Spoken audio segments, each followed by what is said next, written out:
یہ غیروں کی طرف سے آئی ہوئی چیزیں ہیں، اس میں کیا ہوتا ہے، اس میں ایک نوجوان کسی کی بہن بیٹی کو پھول پیش کرتا ہے۔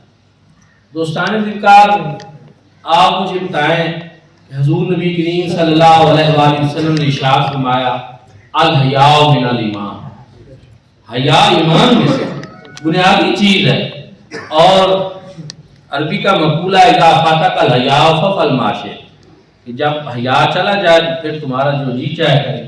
اس لیے کسی کی بھی ماں بہن بیٹی وہ ہماری اپنی عزت ہے، اور شرعاً منع ہے اس طرح کی حرکت کرنا۔